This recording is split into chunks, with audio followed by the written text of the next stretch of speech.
जोहार झारखंड।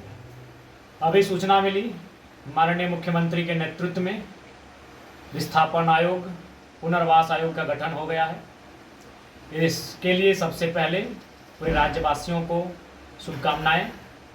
विधानसभा मानसून सत्र अभी 3-4 दिन पहले ही समाप्त हुआ है।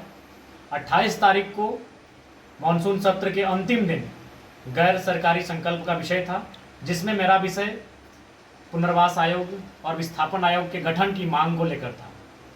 विस्थापन और पुनर्वास आयोग के गठन की मांग को लेकर यूं तो सालों से कई माननीय सदस्य विधानसभा के पटल पर मांग को उठाते रहे हैं, आवाज़ को बुलंद करते रहे हैं, लेकिन इस बार माननीय भू राजस्व मंत्री श्री दीपक बिरुवा जी से मेरी जो विस्थापन को लेकर जोरदार बहस हुई, पूरे राज्य ने देखा और मैंने माननीय मंत्री महोदय से स्पष्ट कहा कि आप तिथि स्पष्ट बताइए कि विस्थापन और पुनर्वास आयोग का गठन 15 दिनों में करेंगे, 45 दिनों में करेंगे या 100 दिनों में करेंगे या 150 दिनों में करेंगे। तो उस बहस के बाद जो बहस जिसको मैंने पूरी ऊर्जा, आक्रामकता और गर्मजोशी के साथ अपने चिर परिचित अंदाज में रखने का काम किया था, और उस बहस के 5 दिनों के अंदर आज झारखंड कैबिनेट से अंतिम मुहर लगी। जो 25 वर्षों से मांग अधूरी पड़ी थी, विस्थापितों की मांग, विस्थापितों की आवाज़, उस दिशा में सरकार ने पहल किया है। और इसके लिए मैं माननीय मुख्यमंत्री और माननीय विभागीय मंत्री को भी धन्यवाद देना चाहूँगा। साथ ही पूरे राज्य के जनमानस को शुभकामनाएं कि चलिए अंततः इस राज्य को विस्थापन और पुनर्वास आयोग के गठन का शुभ समाचार मिला।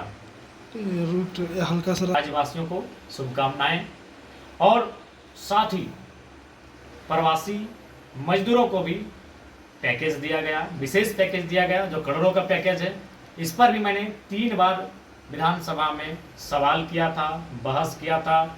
एक बार बजट चर्चा परिचर्चा में, एक बार शून्यकाल के माध्यम से, और इस बार के सत्र में ध्यान आकर्षण के माध्यम से मैंने प्रवासी मजदूरों की समस्याओं से हमेशा सरकार को रूबरू करवाया है और उस पर मैं हमेशा अडिग रहा हूँ। मैंने हमेशा जोरदार बहस किया है। तो कहीं ना कहीं, और मूल रूप से विधायक का काम यही होता है, सड़क बनाना। ये विभाग ये काम है, इसको डीसी भी करा सकते हैं, इसको अन्य पदाधिकारी भी करा सकते हैं। डीएनटी फंड से तो कहीं सीएसआर फंड से, तो कहीं टायर्ड तो कहीं अनटायर्ड फंड से ये काम हो सकते हैं। लेकिन विधायक का जो मूल काम होता है, विधेयक पर बहस करना, विधेयक पर चर्चा करना, विधेयक प्रेजेंट करना या फिर विधेयक बनाने के लिए सरकार को बाध्य करना। तो कहीं ना कहीं सभी माननीय सदस्यों ने प्रयास किया था, लेकिन अंतिम मुहर 28 तारीख को मैंने एक जोरदार बुलंद आवाज़ के तौर पर रखा विधानसभा में। और इस बार का जो बहस था वो विशेष इसलिए था क्योंकि इससे पहले जब विस्थापन पे बहस हुआ है तो माननीय सदस्य को कहीं ना कहीं विभाग के मंत्री संतुष्ट करवा लेते थे, माननीय अध्यक्ष भी बीच में इंटरफेयर करते थे और उनको कहीं ना कहीं संतुष्ट करवा लेते थे। लेकिन इस बार मैं अडिग रहा, मैं जिद्दी बन के रहा कि नहीं माननीय मंत्री महोदय, इस पर किसी प्रकार से अब टाल मटोल नहीं होगा। विस्थापन के नाम पर लोग सिर पे माथे पे गोलियां खा रहे हैं, रोज लोग लाठियां डंडे खा रहे हैं, जेलों में भरे जा रहे हैं, तो इस पर अब कोई समझौता नहीं होगा। आप स्पष्ट कहें विस्थापन नीति कब बनाएंगे। और अंततः जैसा कि समाचार मिल रहा है, विस्थापन आयोग, पुनर्वास आयोग का गठन किया जा चुका है। इसके लिए पुनः राज्यवासियों को शुभकामनाएं। जोहार।